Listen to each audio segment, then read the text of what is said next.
Hello YouTube and fellow War Thunder pilots, Brooksy here, and today I'm going to be talking about some advanced instruction in the basics of flight with regards to full reel battles. I've been playing a lot of full reel lately, and I've seen a lot of players just unable to get up off the runway, so this video is just going to focus on takeoffs and landings. I'm going to start by explaining, how you should set up your controls, and then I'm going to go a little bit into aircraft performance and explain some of the detailed stuff in that. And then I really want to get to yaw tendency as far as aircraft performance is concerned, because that's the major reason I see people just being unable to get off the ground because they're yawing and rolling all over the runway, and then they end up bending their prop and having to wait that 2 minutes on the runway to try it all over again. So let's go ahead and go over the controls, and then I'll jump in and run you through my own routine of how I take off in full reel. So first things first, let's go and set up our controls. So menu, controls, you can see here I'm using the full aircraft controls. I have a SciTech X52 flight controller joystick set up, picked it up from Best Buy. The thing to look for in a good joystick is lots of buttons, but not too many. You don't want to overdo it, and you also want to be able to. The main feature you really want is just being able to twist it. So make sure it has a Z-axis, and that's going to help you a lot as far as coordinating your turns and just coordinating the aircraft in general. Another thing you're going to want to do is set up your view controls. I'm using Track IR, but you can also use the number pad fairly effectively. So I'd look into that. And there's also Freetrack software. I'll put a link in the description for you, which I see a lot of other people using just from looking around on different YouTube videos and everything. Engine control, you don't really need this, but I like to use it just because it's more realistic and you can really immerse yourself more into the game. And trim controls as well. Again, I have all my trim controls set up on the joystick itself, so I don't need to be taking my hands off the controls. I can have my head up and outside the cockpit looking around for enemies, which will become important when you actually get into a combat situation. Alright, that's really all I want to cover about controls. I use the setup wizard to do all my setup. I mean, that's probably the easiest way to do it. You can go through all this if you really want to, but the setup wizard is probably the best way to go. And again, I don't even have something set here, like the first engine controls, the second engine controls. I don't fly bombers, so I don't really care about. I only need the one engine. And isn't that just a beautiful Hurricane? I love the Hurricane. It's my favorite plane. And today I'm just going to be taking it up and showing you a little bit about it. Difficulty, full reel, ammo doesn't matter, without load. This is kind of important because once you start changing the load on the aircraft, you're going to be changing the weight, and that's going to affect aircraft performance. So I'm going to go over that once I get into game. And tracers, I mean, I do use it sometimes. It helps with aiming, but it also lets the enemy know that they're under attack. So stealth attack is probably better because the enemy's not necessarily going to know you're shooting at them until they're already hit, which in full reel, usually, one hit is enough to bring them down. So I would stick with stealth attack probably for full reel. In, historic or arcade, I would probably use tracers because the enemy, if they know what they're doing or they know somewhat how to play the game, they're going to be looking around and they're going to be seeing you coming anyway, so it doesn't matter. And guns targeting distance too, 300 is what I have it set to here for full reel, and that seems a little far away in my opinion. I mean, usually I don't start shooting at them until around 200, and by that time 300 you're not going to be able to converge your fire on a specific point. It's just going to be kind of spread out all over the aircraft. So you really want to get as close as you can before you shoot at somebody. That's the main thing. I see a lot of people have it set to 500 still, which is way too far. That's half a kilometer away, which is just extremely far. So you really want the enemy's aircraft to fill up the gun sight before you let loose on the cannons there. Alrighty, fuel minutes, 20 minutes. That's fine. Everything looks okay. Let's go ahead here, jump in the game, do a little bit of loading. Ramsgate. I think that's in England. It used to be a pretty big station for the RAF back in World War II. Okay, here we are in the game, and first thing I like to do when I get in the game is just look around, get a little bit of situational awareness, see how many other aircraft that there are around me, and usually I'll let them take off first just to avoid any collisions. and which is probably why I've seen so many people crash, because a lot of people just give it full throttle right off the bat, and that's how they end up dying. So once you have all that set up, I'm going to actually go over the aircraft performance stuff first, because it's going to help us out later on once we actually do the flying stuff. So first of all, like, you should know in general what your aircraft is made to do. Is it more of a B and Z type plane? Like, do you do better off at high altitudes and dive on your opponents, or are you better at turning and therefore want to turn and burn? These are different terms that people use to describe different strategies and strengths of their plane. The Hurricane is a turn and burn fighter. It is not meant to climb very well, and it certainly doesn't perform very well up at high altitudes. So, and the characteristics of how the aircraft handles in a dive too is not optimal. It's really hard to get that shot off. You actually go into something called G-lock, which is where the controls tend to freeze up on you, and you can't move very well, can't maneuver, and you end up diving straight into the ground. So, you don't want to use the Hurricane as a B and Z type plane. You want to use the turn and burn methodology a little more. Another thing too is like, this is only specific to the Hurricane. You're going to be wanting to use what's good for your plane.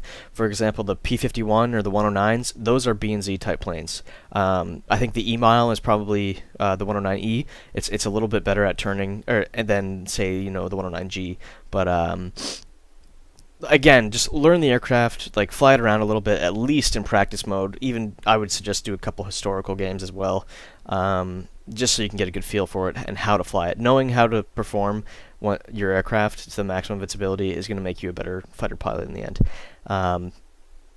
Okay, so again, some speeds you should know. You should know what your climb speeds are. So this airplane climbs best at 130, I find.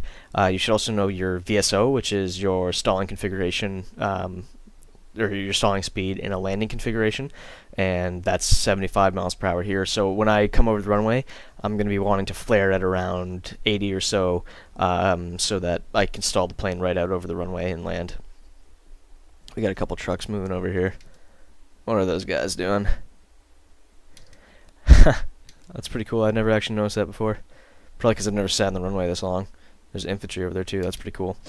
Anyway, so yeah, the maneuvering speeds, again, 200 miles per hour. Everything is in miles per hour here. Again, use what you're comfortable with. I've just been using miles per hour because I had set it to miles per hour a long time ago when I was flying American, and I've just been using it ever since.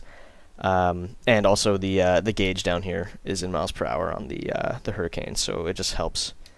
There's a little bit of communication between the two systems, so what I see on the instrument panel is going to be what I should see up in the top left corner of my screen. And my VREF, that's another speed you want to know. You want to know your reference speed for your VSO, so that's what the VREF means. It's basically 1.3 times your VSO. So once you find the stalling speed in the landing configuration, you can multiply by 1.3, and so when you're coming in on final approach to land on the runway, you're going to want to be going roughly your VREF speed. So when I'm on short final, I'm going to be checking my indicated airspeed to make sure that I'm going 96 miles per hour. So how I got that number, 75 times 1.3. Remember, VSO, 75 miles per hour, that's my stall speed. So 1.3 times 75 gives me roughly 98, I think, but I lowered it down to 96 because this game, you tend to not lose speed very quickly in the flight model. So that's why I did that. And you should also know your VFE, which is your flaps extension speed, the maximum speed at which you can safely deploy the flaps, and I have it at 120 here. Okay, anyway, so once we've gone over all the aircraft performance, you know the speeds. I suggest making a sticky note and just sticking it on the bottom of your monitor. Makes it easy. I actually haven't done that. I've just memorized these. Anyway, so once you've looked around, you've gauged the traffic a little bit, you should make sure that your flight controls are operating properly, so make sure your stick inputs are actually reading, and make sure you check the air loins and that you get full deflection from your controls there. And full deflection on this side as well. Everything looks good. And you want to make sure that you're getting full deflection on the elevator as well, which I am. So everything looks good there, and go ahead and bring up your engine control now. So you'll see there's 3 settings. There's mixture, propeller pitch, radiator, and I'll go over the mixture first. So the mixture exists on a spectrum from 120% to 0%. 120% is the full rich mixture, which you'll be using the majority of the time, and the 0% is the idle cutoff. But in this game, there actually isn't really an idle cutoff, because when I bring it to 0, the engine should shut off, but it doesn't. Because in real life, you want to pull out the mixture knob to idle cutoff, and the engine will shut down because there's no gas getting in there. But in this game, that doesn't happen. So and the mixture control doesn't really affect a whole lot of aircraft performance unless you're at extremely high altitudes. Then because the air is thinner, you also want the mixture of gas getting into the engine to be a little less dense as well. So you're gonna bring down the mixture just slightly in order to get the engine running smoothly. And like if you listen to the engine, you can actually hear it. It'll talk to you. It'll tell you what inputs you need to put in. If it starts to run a little rough, you know to increase the mixture, or vice versa.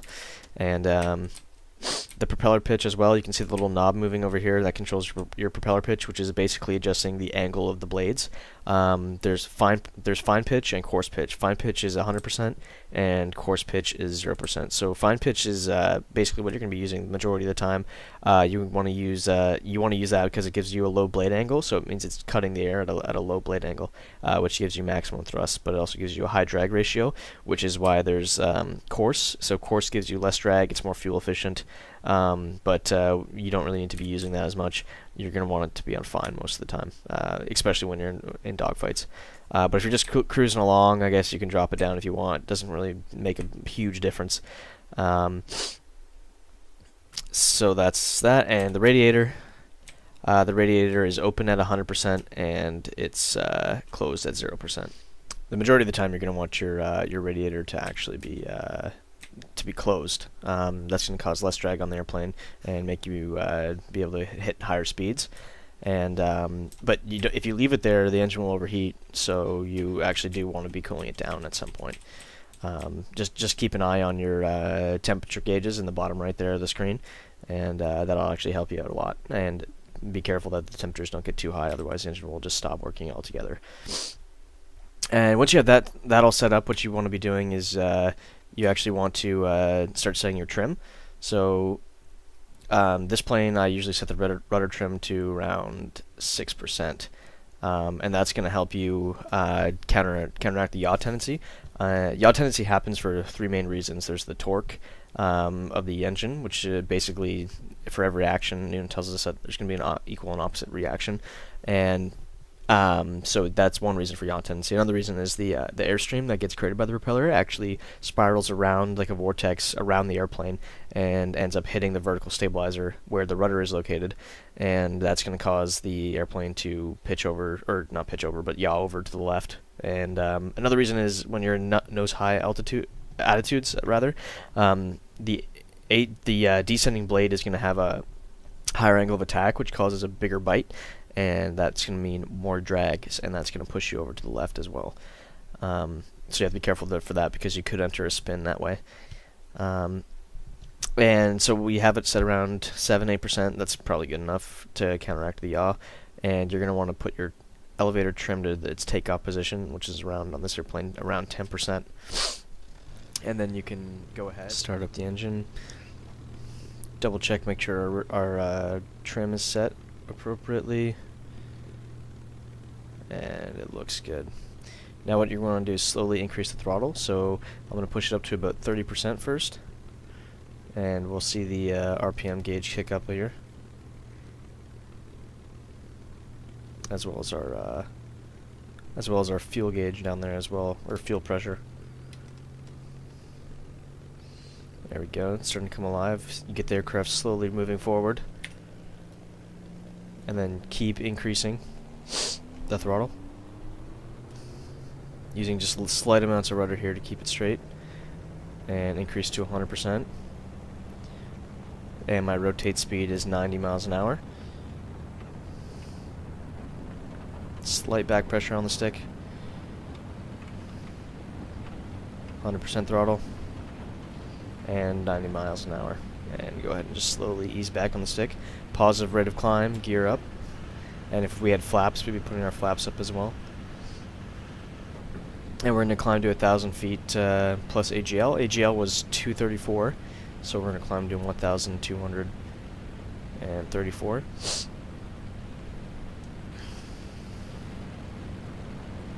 make sure we stayed on the center line of the runway. Looks good, looks like we have.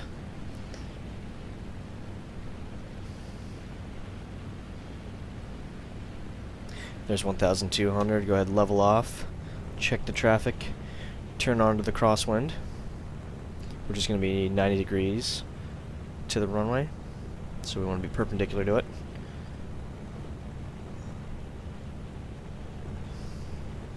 And there we are. And now we're going to wait till we're at a 45-degree angle. We're just doing a standard left-hand circuit here.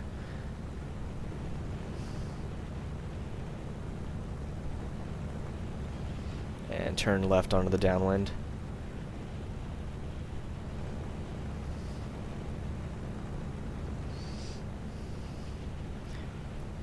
And there we are. You want to be about a wing's width away and maintain your altitude.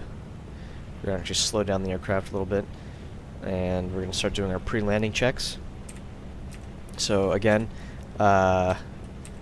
mixture needs to be full, pitch 100%, and radiator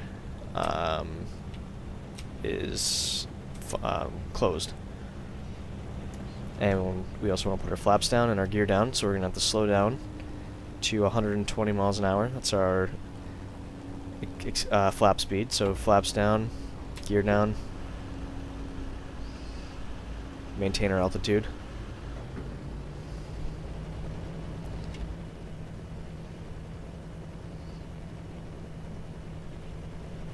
Also for landing, you want to set your trim a little bit elevator heavy so that your nose will pitch up. It'll help you. You can go turn onto the base lag.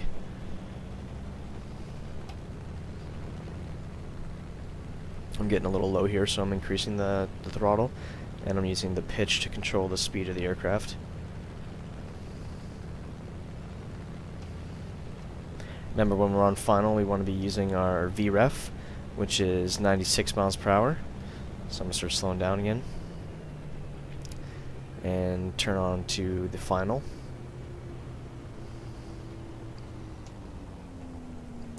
Slow down, slow down. Going a little bit fast here, and I'm a little high, so I'm going to do a side slip and use the fuselage of the plane to slow down.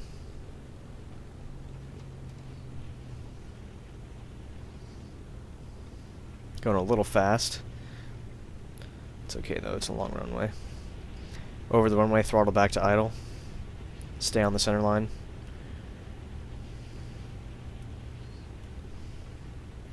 .96 flare. And we should stall out just over the runway at around 75. There it is. Wheels on the ground, apply brakes.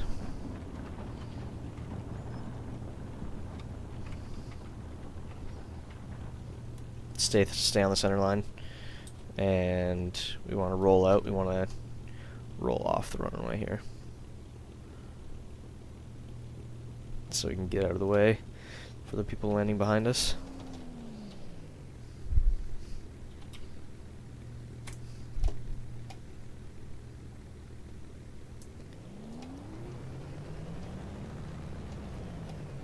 Move over to the apron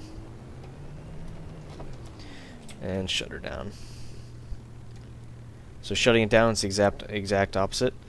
You want your mixture to idle cutoff 0%, propeller pitch course, and might as well set back for takeoff. So raise the flaps and trim the elevator back to 10%, and your rudder should be the same because we didn't touch it. And then you can go ahead and shut it down. And there you have it. That's a basic circuit, a takeoff and landing in full real battles in War Thunder. Feel free to shoot me a message if you have any questions, and I'll see you guys in the sky.